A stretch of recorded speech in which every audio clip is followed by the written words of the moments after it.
Angel Reese just made the boldest threat in WNBA history. Pay me more or I'll boycott the league. The only problem?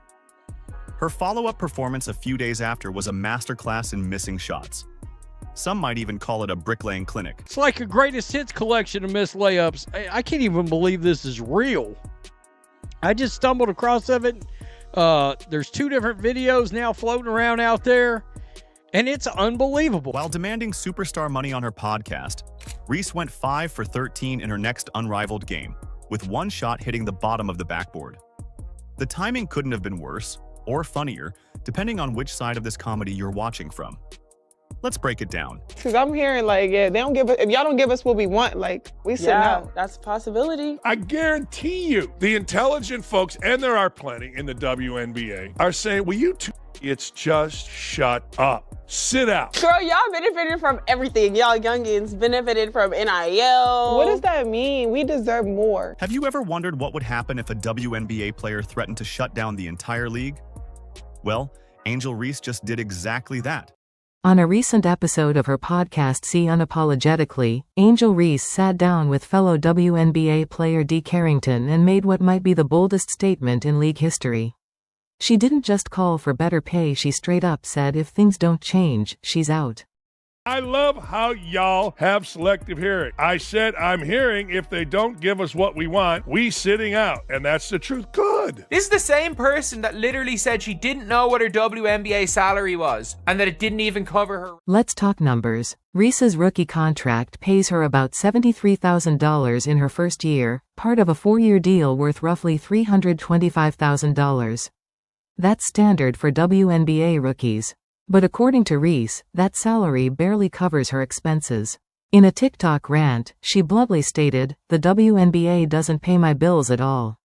I don't even think it covers one." Hope y'all know, the WNBA don't pay my bills at all.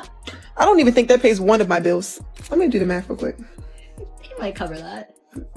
Yeah, it covers that. It definitely covers that. What is I don't even... This financial gap becomes even clearer when you look at her $8,000 monthly rent. That's $96,000 a year, more than her entire WNBA salary. While endorsements likely help her maintain her lifestyle, her public complaints about pay come off as out of touch, and not everyone is sympathizing. No, my rent is more than that. It's $8,000. I'm living beyond my means. What makes this situation even more interesting is that instead of walking back her comments, Reese doubled down. In traction, Reese doubled down. She took to social media to reinforce her boycott threat, making it crystal clear this wasn't just podcast banter. She's genuinely prepared to sit out if her financial demands aren't addressed. She just threatened the lockout. If y'all don't give us what we want, we sitting out. This is why sometimes you probably should have somebody look over a podcast. She's threatening to go on strike. I actually understand it's the way negotiations work in the CBA, not on a pod. But here's where her argument starts to unravel. Reese is frustrated that future rookies like Juju Watkins, set to join the league in 2026 or 2027, will make more than she does. The ones coming in next year will still be on the rookie contract, but after that, they're going to be making more than us, she said. However, this complaint shows a fundamental misunderstanding of how WNBA contracts work. The women coming in, not this year, but next year. Yeah. The ones coming in this year will still be on the rookie contract again. Mm-hmm. The ones that the year after, they gonna get more. They probably gonna be making more than us. Oh, they are. I'm hurt. They are. Like, yeah. I've been in the meetings. They are. The reality is simple. Reese signed a standard 4-year rookie contract that locks her in until 2027. That's just how collective bargaining agreements function in professional sports. Even if the WNBA negotiates new salaries, those changes wouldn't apply to existing contracts. That increases rookie salaries, Reese would still be bound by the terms of her existing contract. Her boycott threat essentially asked the league to tear up a legally binding agreement just because she's unhappy with it now, and will be jealous of the new rookies under the new CBA. Like, if I'm an NBA owner, I didn't get rich by wasting a couple million on something that has no chance of making money. These two, sit out. See what happens. Now, I would miss watching The Fever. I would miss watching Caitlin Clark, but I wouldn't miss anything. The situation gets even trickier when you consider the league's finances. Despite record attendance and viewership last season, the WNBA still lost about $40 million. There's just no financial foundation for the mid-contract renegotiation Reese seems to want. You lost 40, 50 million. You know who would clap for you all sitting out? The NBA. So they don't have to subsidize your dumbasses to the tune of 40 to 50 million a year. When you make demands this bold, you'd better have the performance to back them up. Which raises an important question. Does Angel Reese's on-court production justify special treatment that no other player in the league receives? Should someone shooting 39% from the field and the worst shooting within 5 feet from the basket be the exception to contractual rules that apply to everyone else? Final as a club has not made a three-pointer. Gray's turnaround, no good. Final third in the league in three-point field goals. Reese looks to stick with it, nabs it back. Angel Reese, no.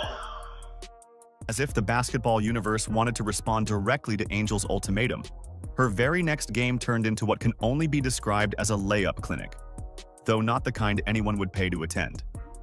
Just days after making her bold salary demands, Angel Reese stepped onto the unrivaled league court, facing off against Aaliyah Boston's Vinyl Basketball Club, and what unfolded next became internet gold for all the wrong reasons. Angel Reese last night, once again, had one of the worst shooting games in the history of planet Earth. For what's supposed to be a big... I mean, what in the hell is going on here? I understand her team won. I get it.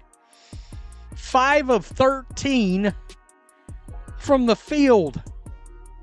13 rebounds, 5 offensive rebounds, only 10 points. Let's talk about that 5 for 13 shooting performance. In basketball, making layups is pretty much expected from professional players. It's basketball 101. But Angel seemed to forget the fundamentals at the worst possible moment. The most jaw-dropping moment came when one of her layup attempts somehow managed to connect with the bottom of the backboard. Not the rim, not the net, the bottom of the backboard.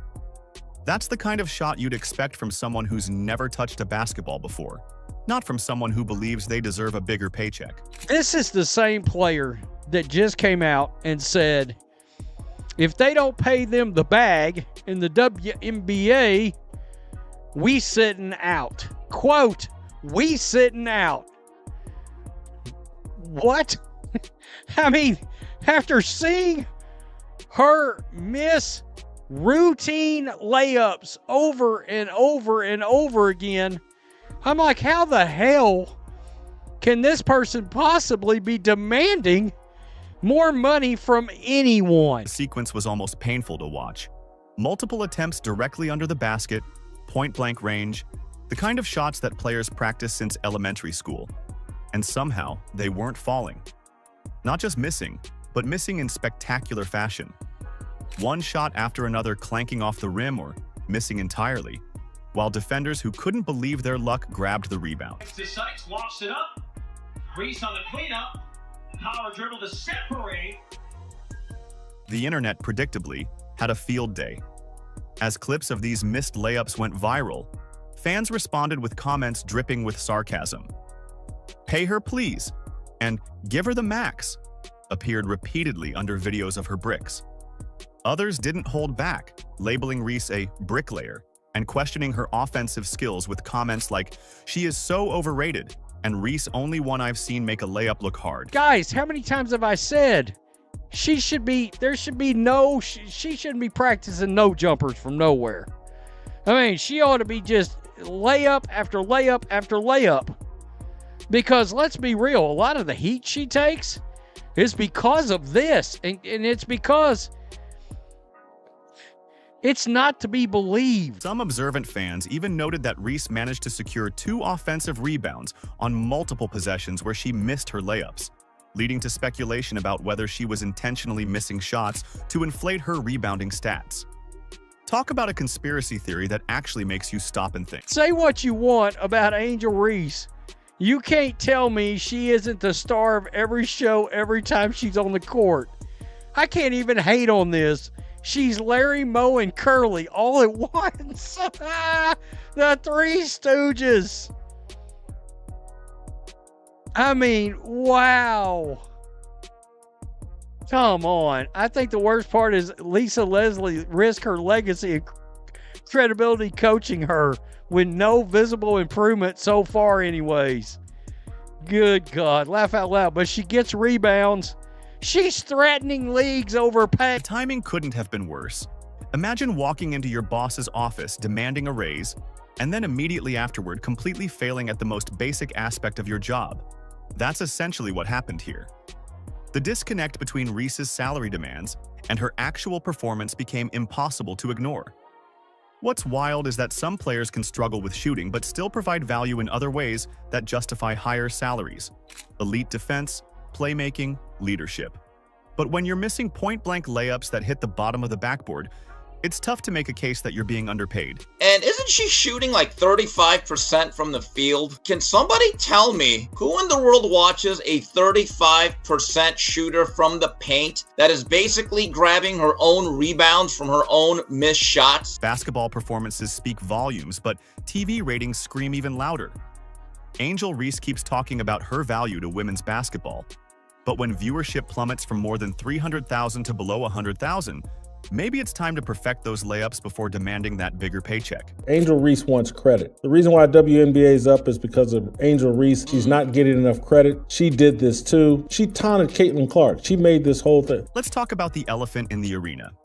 Angel Reese has positioned herself as a cornerstone of women's basketball's rising popularity. Reese has built her brand as must-see TV, and a key reason for the WNBA's recent rise in popularity.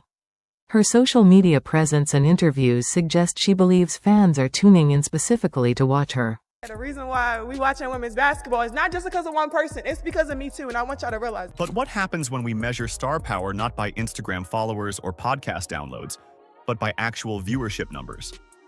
The Unrivaled League, where Reese currently plays, tells a story that contradicts her self-assessment. From a promising debut, interest has steadily nosedived to record lows under 100,000. That's not just a slight dip. It's a free fall that suggests fans aren't rushing to their screens when Angel plays. But her attention, her notoriety is based off Caitlin Clark. Because she wins the national title, first thing she does, she mocks Caitlin Clark. And then she doesn't even celebrate with her teammates. So she's made it personal with Caitlin Clark. Then she's played off of that. The reality check gets even more brutal when you discover an unrivaled game featuring Reese couldn't even outperform a... But when you look at actual viewership, things tell a different story. A women's basketball matchup between UCLA and Nebraska aired on the Big Ten Network. Professional league game draws fewer viewers than a college contest. It raises serious questions about your supposed star power. Yes, it is unrivaled. It is also unwatched. Look, let's be honest, we can sugarcoat it all you want, but if you don't have Caitlin Clark playing women's basketball, or if you're not the NCAA tournament playing women's basketball, you got nothing. Zero zip. Nothing. This viewership gap extends beyond the Unrivaled League. WNBA. Attendance figures paint an equally telling picture. Meanwhile, games featuring Caitlin Clark consistently draw bigger crowds than those headlined by Reese. Empty seats and TV ratings both send a clear message about who's truly moving the needle in women's basketball. Actually, if you really want to go into business, you need to pay some money back. You made absolutely nothing. You haven't really enhanced the league. Caitlin Clark has. We have to be completely honest about this, whether we like it or not. 90% of this revived or renewed interest is really based around one singular player. While Reese fixates on contract negotiations and salary demands, Clark, however, takes a completely different approach. Instead of demanding more money, she's openly grateful for the WNBA's growth. "I think where the WNBA is right now is pretty incredible," Clark recently said. "Most people wouldn't have believed it would be at this level." I'm not huge on comparing the WNBA and the NBA. I don't really think that's fair.